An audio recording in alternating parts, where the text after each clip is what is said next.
Mas o que eu acho interessante a gente estar comentando aqui, Tereza? É uma lei tributária aprovada em um regime democrático. Hoje nós vivemos uma democracia com uma série de sequelas. Tivemos aí um período, né, de estado de exceção, a retirada da Dilma Rousseff, um governo autoritário que queria implementar uma ditadura no Brasil, que foi o governo Bolsonaro, acendeu a sanha dos militares para um projeto golpista, né? Mas ela está sendo aprovada aí num regime democrático, com uma discussão aí de amplos setores aí da sociedade. A lei, né, 5.172, ela é de 25 de outubro de 66, que dispõe sobre o sistema tributário nacional e institui normas gerais de direito tributário aplicáveis à União, Estado e município. Ou seja, uma lei aprovada ainda no tempo da ditadura militar. Né? E uma lei, né, com muitos anos de vida. Né? Ou seja, uma lei com quase 57 anos de vida. Né? Uma lei de 66. Eu também sou de 66. Você está jovem. Um garoto, um menino. Não tão jovem quanto você. Até parece. Eu sou um pouquinho antes. Então, e uma outra coisa que eu queria destacar aqui, Tereza, tem muitos anos que se discute reforma tributária. Você já ouviu falar isso um monte de vezes, já não? Sim, nossa, várias. Nunca se sai do papel. Do papel. E nunca tinha se saído do papel, né, essa questão da reforma tributária, e agora ela saiu do papel. Para o bem ou para o mal, ela saiu do papel.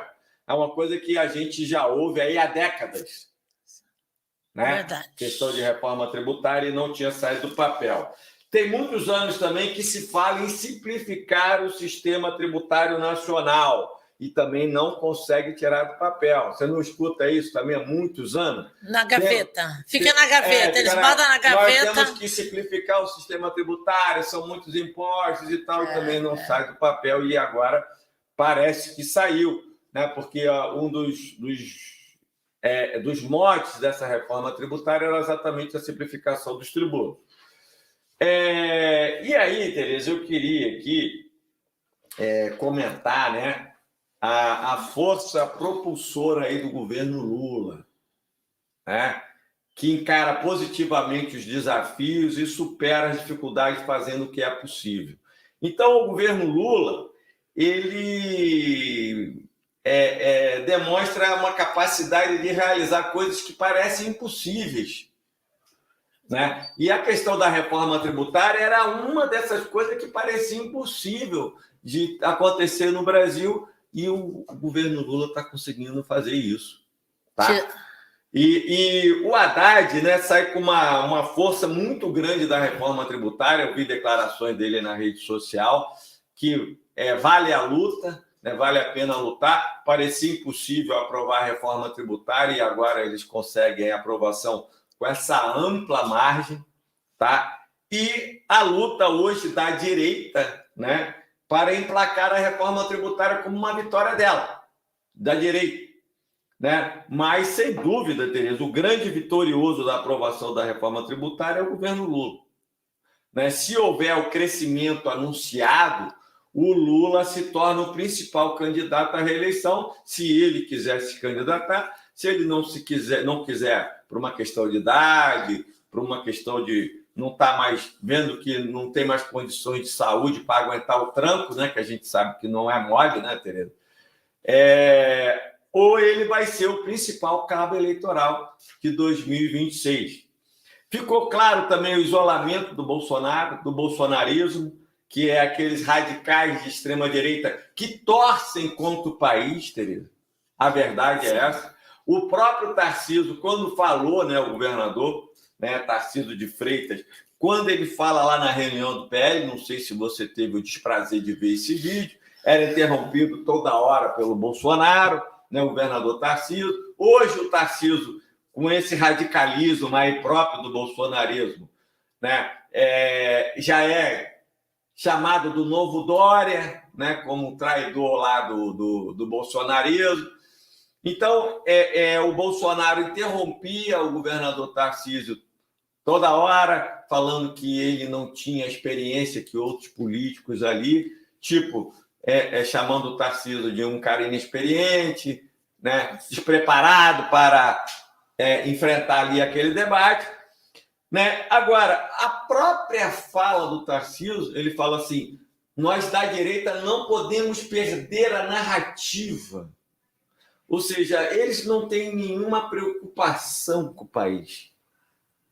Né? Não tem nenhuma preocupação com o país, se isso vai ser bom para o país, se não vai ser bom, por que vai ser bom, por que vai ser ruim. Eles estão ali, o próprio Tarcísio, que se coloca como alguém mais palatável, mais democrático, mais chegado ao diálogo e ao bom senso, ele não estava fazendo um argumento ali que precisávamos defender a reforma tributária, né, ali, ele e o grupo dele, porque era bom para o país, para não perder a narrativa, porque senão ela seria aprovada de qualquer jeito, né? Ele já fazia essa leitura, que ela seria aprovada de qualquer jeito, e eles perderiam essa narrativa. Foi a esquerda que fez, né? E ele, como virtual candidato aí ao...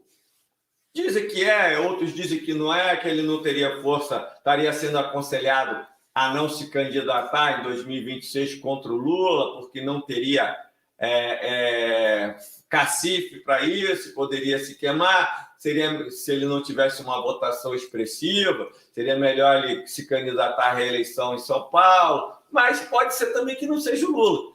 Então, ele é um candidato. Então, ele vê que se o governo Lula capitalizar a reforma tributária e ela for um fator decisivo, um divisor de águas para um incremento do crescimento, né, através do aumento da arrecadação de tributos, taxando aqueles que têm mais condições de contribuir, né, tributariamente, né, com a arrecadação tributária do país. Vamos analisar isso no momento futuro, mas é o que se promete, né, Tereza, porque fala que vai ser zerada a cesta básica, né? A alíquota dos alimentos que compõem a cesta básica, uma série de outras medidas que nós trataremos aqui mais em detalhe. Mas o que se vê aí, Tereza, claramente é isso, que o bolsonarismo torce contra o Brasil. Ficou claro. Ficou claro. Se alguém tinha alguma dúvida, né? Está claro que o Bolsonaro torce contra o Brasil, ou seja, eles torcem para que o governo Lula não dê certo. Não importa se isso vai ter custo para o país, se as pessoas vão terem problema, não interessa. Eles querem que o governo Lula não dê certo. E por isso que votaram contra a reforma tributária, exatamente para que o país não dê certo. Tipo aquela mesma estratégia que foi feita lá no governo Dilma, se eles tivessem força, eles fariam exatamente o que o Eduardo Cunha fez lá no governo Dilma, para sabotar o país, né, para que o governo... Descompromisso total com o país. Então, ficou claro isso. Mas só para adiantar aí, qual é a minha posição com relação à reforma tributária, Teresa? Eu acho que qualquer reforma tributária no país, ela tem que visar o principal problema do país, que é a concentração de renda. Então, a inspiração de uma reforma tributária é tirar dos ricos para dar para os pobres. Não tem como ser diferente, tá? Num país com tanta concentração de renda. Os ricos falam que pagam impostos, Tereza, mas é uma falácia. Eles não pagam, né? Porque eles pagam no Brasil o mesmo imposto que um bilionário paga comprando um litro de leite, um pobre miserável paga comprando um litro de leite, a mesma coisa, tá? E tudo aquilo que eventualmente eles pagam de imposto, eles recebem de volta no rentismo com os juros, né, do Tesouro Direto da dívida pública, né? Então eles recebem de volta até mais do que eles pagam, eles recebem de volta do próprio erário, né? Então, se uma pessoa lá paga X, ele recebe 2x ali de volta com o rentismo. Então, isso é uma falácia, tá? Que precisa ser desmascarada e depois nós vamos analisar se realmente a reforma tributária cumpriu com esse desiderato aí de minorar essa questão aí da concentração de renda, né?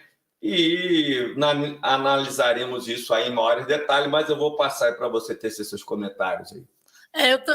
Eu acho que realmente está correto, a gente tem que aguardar, né, para ver o que de fato foi aprovado, o que está embutido nessa reforma, que é histórica, a luta contra que sempre buscou, né, fazer a reforma trabalhista, né, mas ela ficou engavetada, desde o governo... Desculpa, reforma tributária. Ficou engavetada desde o governo FHC, depois passou os governos Lula, eles empurraram, engavetaram dentro do Congresso Nacional e não se debatia isso. Aí esse momento está sendo assim, importante, né? Pelo menos o debate dentro desse processo, democraticamente, estão construindo esse debate e fazer a reforma. E os reflexos dela a gente tem que aguardar, porque a gente realmente não sabe. O que eu vi falando realmente você confirmou foi a questão da cesta básica, os alimentos que a população mais consome, né? Que são os básicos, né?